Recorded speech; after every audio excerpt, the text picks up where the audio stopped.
Silence breakers have been named as Time Magazine's Person of the Year. Now, they are the individuals who set off this global discussion over sexual harassment and assault by coming forward bravely with their personal stories. They're rallying around the Me Too social media movement that has given a voice to millions around the world. CNN senior media correspondent Brian Stelter joins us now with more on the story. And Brian, wow, bravo to these brave women, the so-called silence breakers. They've been honored as the Persons of the Year. But according to the editors at Time, why did they decide to honor them?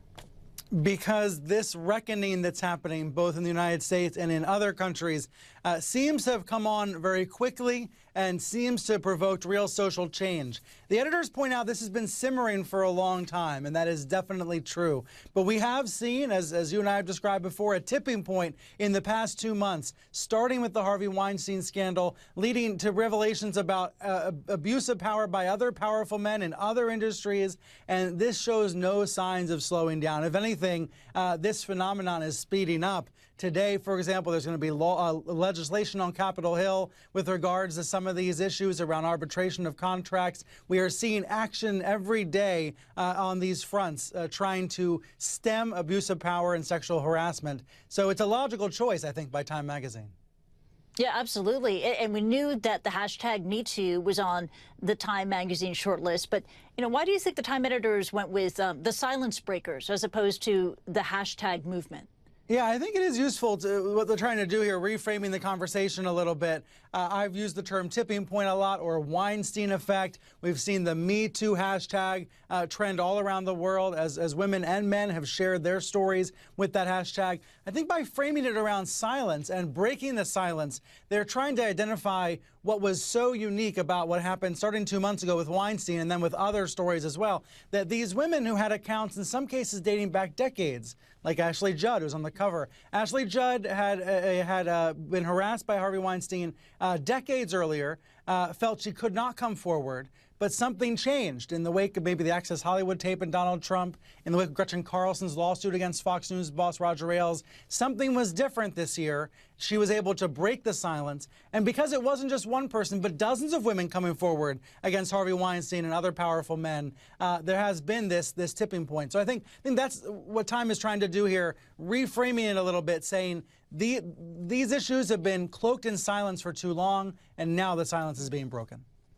Yeah, that's interesting. They're advancing the conversation, reframing it to the silence breakers. It kind of reminds me when the whistleblowers were honored as Persons of the Year, Time Magazine, around a decade or so ago. Now, of course, you have been covering the rise of this movement and the growing list of sexual harassment allegations in the media industry.